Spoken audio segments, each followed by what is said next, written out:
आदरणीय व्यासपीठ आणि येथे जमलेले माझे सर्व शिक्षक बंधू आणि भगिनींनो, मी श्रीमती रुपाली अरुणराव चव्हाण, जिल्हा परिषद प्राथमिक शाळा देवखडी तांडा, तालुका सोनपेठ, जिल्हा परभणी. 9 क्रमासाठी मी जे शीर्षक निवडलं होतं ते होतं हस्तपुस्तिकेतून वाचन लेखन. इयत्ता पहिलीसाठीचा मी हा 9 क्रम राबवला होता. या 9 क्रम राबवण्यामागची जी मला गरज होती ती होती की मी जेव्हा त्या शाळेमध्ये गेले, 2 वर्षापूर्वी मी त्या शाळेत गेले, मागच्या वर्षीचे वर्ग आणि या वर्षीच्या वर्गामध्ये थोडासा बदल झाला होता. या वर्षी मला इयत्ता पहिली, चौथी आणि 5वी देण्यात आली होती. चौथी आणि 5वी बहुवर्गीय अध्यापनासाठी सोपे जातात, परंतु पहिली आणि चौथी 5वीचा काही मेळ बसत नाही. पहिली हा वर्ग असा असतो की ज्याला आपल्याला 100% द्यावं लागतं, 100% श्रम द्यावे लागतात, 100% वर्गात आपली उपस्थिती अनिवार्य असते. मग अशा वेळेला मुलांच्या अध्ययन निष्पत्तीवर काम करणं, मुलांच्या वाचन लेखनावर काम करणं मला थोडं अडचणीचं वाटत होतं आणि त्यातूनच एक कल्पना आली की आपल्याला जशा मागच्या वर्षी कृती पुस्तिका मिळाल्या होत्या तशी जर कृती पुस्तिका आपण तयार केली तर मुलांना फायदाही होतो, मुलं वाचायलाही लागतील, लिहायलाही लागतील आणि त्या कल्पनेतून हा 9 क्रम माझ्या डोक्यामध्ये आला आणि त्या अनुषंगाने मी 1 जून पासून हा 9 क्रम सुरू केला. विद्यार्थ्यांना लागणारे पूरक साहित्य, लागणारे शब्द, लागणारी जी काही मला फाईल तयार करायची होती त्याची जमवाजमव केली आणि एकत्रित मी स्वतःची हस्तपुस्तिका तयार केली जी पूर्णतः आपल्या पाठ्यपुस्तकावर अवलंबून होती, ज्याच्यामध्ये उलट जास्तीचा सराव घेण्यात आलेला होता. पाठ्यपुस्तकामध्ये तरी 1 अक्षर देऊन त्याच्यावर लिमिटेड शब्द दिले होते, लिमिटेड शब्दांना गोल करण्याचा कृतीचा सराव घेतला होता. परंतु मी जी हस्तपुस्तिका तयार केली होती त्याच्यामध्ये जास्तीत जास्त शब्द वाढवले होते जेणेकरून विद्यार्थ्यांचा जास्तीत जास्त सराव होणार होता. मग आता येथे होतं माझ्या उपक्रमाची गरज. मग महत्व काय होतं तर मग या 9 क्रमाचं महत्व होतं की विद्यार्थ्यांना लेखनाचा सराव करणं. आपले मुलं वाचतील परंतु कमी कुठे पडतात, जेव्हा आपले लेखी पेपर येतात तेव्हा आपल्याला इतक्या अडचणींना फेस करावं लागतं. मुलं लिहिताना बऱ्याच चुका करतात.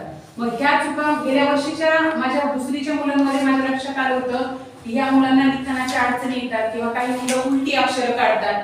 ह्या चुका होऊ नये म्हणून म्हणजे ह्या 9 क्रमाचं माझ्या दृष्टीने खूप महत्व होतं. याच्यामध्ये विद्यार्थ्यांच्या लेखनावर जास्तीत जास्त फोकस केलं होतं. मग आता त्याच्या मागची उद्दिष्ट काय होती? उपक्रमाची नाविन्यता होती की विद्यार्थ्यांचा लेखन विकास यामध्ये होणार होता. विद्यार्थ्यांना अभ्यासामध्ये मनोरंजकता आणणं हे देखील उद्दिष्ट होतं. त्याचबरोबर पालकांचा सहभाग वाढवणं हे देखील याच्यामध्ये महत्त्वाची भूमिका होती. विद्यार्थ्यांना अनुलेखनाबरोबरच श्रुतलेखनासाठी प्रोत्साहन देणं यामागचं ते उद्दिष्ट होतं. विद्यार्थ्यांना गृहपाठ करण्यासाठी प्रोत्साहित करणं, त्याचबरोबर विद्यार्थ्यांच्या लेखी परीक्षेची परिपूर्ण तयारी कशी करता येईल हे देखील यामागचं उद्दिष्ट होतं. याचं नियोजन कसं केलं तर मगाशी सांगितल्याप्रमाणे 1 जूनला मी सर्व म्हणजे आपल्याला पुस्तिका कशी तयार करायची याचं एक डोक्यामध्ये प्लॅनिंग केलं आणि पाठ्यपुस्तक बाजूला ठेवून आपण काय केलेली ही कृती पुस्तिका तयार केलेली आहे. याच्यामध्ये पूर्वस्थितीचं निरीक्षणामध्ये बघा मी आमच्या शाळेचे जे केंद्र प्रमुख आहेत त्या केंद्र प्रमुखांशी चर्चा केली की मला असा 9 क्रम सादर करायचा आहे. ज्यांच्यावर कार्य करायचं होतं त्या पालकांशी चर्चा केली. पालकांना माझी ही जी तयार हस्तपुस्तिका होती ती त्यांना दाखवली. पुस्तकं आणि या कार्यपुस्तिकेमध्ये कशा प्रकारचं साधर्म्य आहे आणि कशा प्रकारचं वेगळेपण आहे, मुलांचा जास्तीचा सराव कसा घेऊ शकतो हे त्यांना समजावून दिलं. त्यांचा व्हॉट्सअपचा ग्रुप केला. प्रत्येक विद्यार्थ्यांना लागणाऱ्या आणि माझा इयत्ता पहिलीचा वर्ग पट आहे 7, त्या विद्यार्थ्यांना लागणाऱ्या पुरेशा 7 उपक्रम पुस्तिका आणि एक एक्स्ट्राची असावी म्हणून 8 अशा मी 8 त्या कृती पुस्तिका सोबत ठेवल्या. कृतीचा क्रम मध्ये मी सुरुवातीला आता माझं लेखनावर जास्त भर होता. मुलं डायरेक्ट लेखन नाही करणार. पहिलीची मुलं आहेत, तांड्यावरची मुलं आहेत. तांड्यावरच्या जर कोणी असेल तर जास्त प्रश्न अडचणी अशा येतात की तांड्यावरची मुलं म्हणलं की लहान मुलं जास्त करून ऊसतोडीला पालकांबरोबर जातात. त्यांना ना अक्षराचा गंध असतो ना पेन धरण्याचा सराव असतो. मग ती खूप जिकिरीचं काम होतं. मग सुरुवातीला काय केलं, मुलांना शाळेत बसावे म्हणून त्यांना वेगवेगळ्या प्रकारचे खेळ घेतले. वेगवेगळ्या ऍक्टिव्हिटीच्या माध्यमातून अगोदर त्यांना वर्गात रुळवलं. त्यानंतर त्यांच्या ओळखीच्या चित्रांपासून त्यांना अक्षर ओळख करून दिली. विद्यार्थ्यांना अक्षर ओळखायला आली मग त्या अक्षरांपासून त्याच्यामध्ये जे कृती आहे गोल करा, अक्षर एक अक्षर घेतलं आणि त्या अक्षरांना गोल करण्याचा एक पानाचा सराव दिला. विद्यार्थ्यांना आता ते छान वाटू लागलं. मग आता हे मला कृतीमध्ये बसवायचं होतं. मग आता मुलांना काय केलं, अक्षरांचं झाड काढलं तर तुला जिथं क दिसतंय मी अक्षर सांगणार मुलगा त्या अक्षरावर उडी मारणार, असा अक्षराचा ओळखण्याचा खेळ घेतला. हे झालं बेसिक अक्षर ओळखण्याचं. माझा टप्पा होता लेखनाचा. मग त्याच्यानंतर लेखनासाठी मी विद्यार्थ्यांना हवेत अक्षर गिरव, धूळपाटीवर अक्षर गिरव, रांगोळीवर अक्षर गिरव अशा प्रकारच्या कृती घेतल्या आणि ह्या कृतीतून लेखनाकडे त्यांच्याकडे वळले. मग आता ह्याला आणखी दृढीकरण करायचं होतं आणि ते पण खेळातून विद्यार्थ्यांना पटेल असे. मग एका मुलाला समोर बसवलं, ज्याला अक्षर काढता येत होतं, गिरवता येत होतं, त्याला समोर बसवलं. अंदाज बांध आणि अक्षर सांग हा खेळ घेतला, ज्याच्यामधून मुलगा अक्षर पाठीवर गिरवणार होता, समोरचा मुलगा अक्षराच्या गिरवण्याच्या ह्याच्यानुसार अक्षर ओळखून सांगत होता. म्हणजे आता माझा इथं पुढचा टप्पा पूर्ण झाला. त्याचबरोबर मी ह्या कार्यपुस्तिकेमध्ये प्रत्येक विद्यार्थ्यांना अक्षर दिले होते. दररोज एका अक्षरावर काम चालू होतं. आता माझा टप्पा होता, लिखाणाला सुरुवात झाली, पालकांचा सहभाग वाढवायचा. मग पालका सहभागासाठी काय करता येईल, परत एकदा पालक सभा बोलवली. पालकांना सांगितलं आता तुमची मुलं छान करायले, पण मला अजून पटकन पुढे जायचे, त्याच्यासाठी मला तुमची मदत पाहिजे. पालक म्हणले काय करता येईल. काही नाही म्हणलं, आता हे जे मी पेपर शाळेमध्ये देत होते अक्षर जास्त आहेत, टप्पा खूप पुढचा आहे, मला आता अक्षरासाठी तुमची मदत पाहिजे. काही हरकत नाही. मुलं गटात बसायला लागले. जे मुलं थोडंफार उलट लिहितात ते गटात मग एकमेकांच्या मदतीने सुलट काढायला लागले आणि गटामध्ये माझं काम आणखी वेगानं पुढे व्हायला गेलं. जो माझा टप्पा महिन्याभराचा होता, पोरांनी अगदी 15 दिवसात सगळे अक्षर लिहून पूर्ण केले. मुलं अक्षर ओळखायला लागली, मुलं स्वरचिन्हासह शब्द वाचायला लागली, मुलं ते शब्द या कृती पुस्तिकेच्या मदतीने लिहायला लागली. म्हणजे माझं काम बऱ्यापैकी सोपं झालं आणि माझा हा उपक्रम यशस्वीतेकडे वळायला लागला. याच्यामध्ये मला काही अडचणी आल्या असतील तर सुरुवातीला तांड्यावरची मुलं आणि माझा उपक्रम असा होता की मला एकंदरीत अख्खी फाईल द्यायची नव्हती, त्यांना एक पान द्यायचं होतं. मग एक पान दिलं म्हणलं की सुरुवातीला मुलांना ते पान घेणं, काही मुलं तसे चुरगाळून टाकायची, काही मुलं डबा खाल्ला, त्यांना वेळ लागतो, सुरुवातीला ते काही लवकर लिहित नाहीत. डबा खाल्ला तिथंच हात लावायची. बऱ्याच ठिकाणी म्हणजे खाल्लेल्या डब्याचे ढाग आहेत, काही जणांचे चुरगळलेले सुरुवातीला तसे होते, पण नंतर त्याच्यात नीटनेटके ठेवलेल्या मुलांचे पेपर मी एकमेकांना दाखवलं आणि एकमेकांना शेअर करायला लावलं. तिथून पुढे मुलांमध्ये नीटनेटकेपणा आला. आपली फाईल आपला पेपर व्यवस्थित जपू लागली. त्याच्यावर मुलांना छान अशी शेअर न देता मी एक स्टॅम्प घेतला, त्याच्यावर स्टार होतं. जे छान पेपर सांभाळेल त्याला 3 स्टार, जो थोडाच पैकी बरा सांभाळतो त्याला 1 स्टार. म्हणजे त्यांना म्हणजे प्रोत्साहन करत ते स्टॅम्पचा वापर मी केला आणि मुलं अतिशय छान पद्धतीने फाईल सांभाळू लागले आणि आपापली फाईल पूर्ण करून आपण जे म्हणतो पाठ्यक्रम 1/3 वेळेत पूर्ण करणं. पुस्तकाचा पाठ्यक्रम दिवाळीच्या पुढे संपायच्या अगोदर माझ्या मुलांनी अगोदरच ती फाईल फक्त वाचूनच नाही तर लिहून सुद्धा पूर्ण पुस्तक पूर्ण केलं होतं. जर फाईल बघितली तर आपल्या पूर्ण पुस्तकावर आधारित कृती पुस्तिका आहे, ती मुलांनी दिवाळीच्या अगोदरच पूर्ण केली आणि माझा हा उपक्रम माझ्या मताने तरी यशस्वी ठरला. जे की मला माझ्या म्हणजे तांड्यावर जे बघायला मिळते ते त्याचं यश आहे.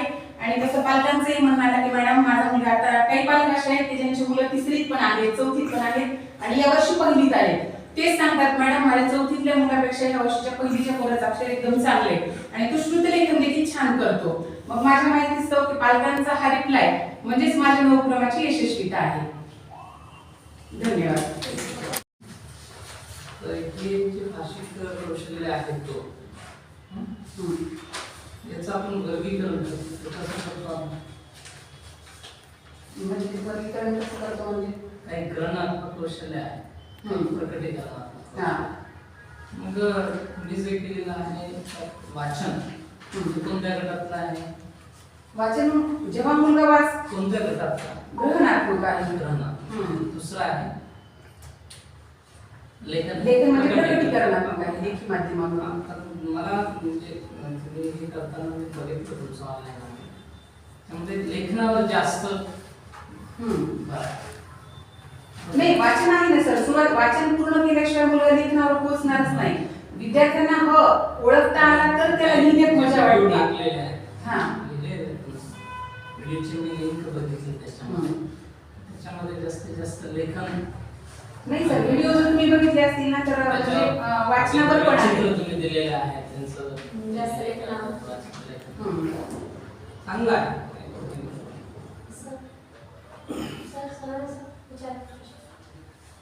तुम्ही म्हणतात की विद्यार्थी काही 3री सुद्धा पहिलीमध्ये आहे त्यांचे अगोदर वयानुसार ते विद्यार्थी पुढे गेले आहे असं वयानुसार वयामध्ये पुढे गेलेले आहेत ना. पण वाचनामध्ये म्हणजे तो विद्यार्थी अधिक याच्यापेक्षा जास्त वाचतो. म्हणजे ह्या पहिलीच्या मुलांचं म्हणताय ना. हा, छान वाचतात सर पहिलीतले मुलं. आपण जे आता म्हणतो की नाही, आपला अंतिम टप्पा आहे की मुलांनी आकलना सह वाचन करणं, ते मुलं माझ्या फाईलच्या शेवटीच मुलं छान वाचन करू लागली. एक करताना तुम्हाला अडचणी काय आहेत? कारण तुम्ही तुमचं वेंकटी तांडा आहे, त्याच्यामध्ये ही मुलं भाषिक आहे. हो. काय अडचण काय आहे भाषेचा? भाषेचा प्रॉब्लेम मी सुरुवातीला अडचणीमध्ये सांगितलं सर. तांडा असल्यामुळे आमच्यातल्या ना अंगणवाडी हा बेसच मुलांना नसतो. म्हणजे लहान मूल म्हणलं ना तर तुम्हाला म्हणजे सध्या जरी तुम्ही आता आमच्या तांड्यामध्ये गेलात तर तरुणाईनं ओस पडलेलं गाव आहे, जिथं लहान मुलं जे की अंगणवाडीतील आहेत आणि तरुण माणसं तुम्हाला कोणीही बघायला मिळणार नाही. सगळे वयस्करच असतात आणि वयस्कर आजी आजोबाच हे त्या मुलांना सांभाळायला असतात. त्याच्यामुळे काय होतं, मुलांना बोलण्याचा जरी प्रॉब्लेम असला तरी पण आपण त्याच्यावर जे काम करायला लागलो त्याच्यामधून मुलांना आपण म्हणजे बोलण्यातूनच त्यांना घ्यायला लागलोत ना. पहिलीच्या मुलांना बोलण्यामधून, त्या खेळाच्या माध्यमातून मुलांना जास्तीचा सराव झाल्यानं मुलांना त्या अडचणी तेवढ्या येत नाही. आणि रस्त्यावरचा तांडा असल्यामुळं तिथं बोलीभाषेचा एवढं काही असा इश्यू नाहीये. म्हणजे आपण जे म्हणतो की नाही, म्हणजे तांड्यावरचे म्हणलं की बोलीभाषेचा प्रॉब्लेम येतो, तो काही येत नाही. वाचनामध्ये त्याचा परिणाम आपल्याला उच्चारामध्ये उच्चारामध्ये थोडाफार येतो. त्यांच्यामधून म्हणजे वाचताना येणार नाही पण बोलताना ते मुलं थोडेफार शब्द बोलमाटीमध्ये वापरतात. मग त्याला पर्याय मी त्यांची बोलमाटी शिकून घेतली. किती विद्यार्थ्यांवरती घेतला? एकूण 7 विद्यार्थी होते. त्याच्यामध्ये एक मुलगी सर आपला गेल्या वर्षीचा पट 25 होता. पालकाला गेल्या वर्षी आवडल्यामुळं एक मुलगी त्यांची मुंबईला होती, त्यांनी तिचा तिकडचा टीसी काढून आणून इथं घातला आपल्यात. विशेष म्हणजे मला सांगायला आवडेल की ती मुलगी मुंबईला होती, कुठं होती हे तिचं म्हणजे एवढं काही ते मॅटर नाही करत, पण ती मुलगी जेव्हा आली सर तेव्हा एका नवक्रमामध्ये मी त्या पण मुलीचा समावेश केलेला आहे. त्या मुलीला पण अक्षर पण येत नव्हतं, पण आज ती मुलगी सगळ्यात छान पद्धतीने वाचन करते.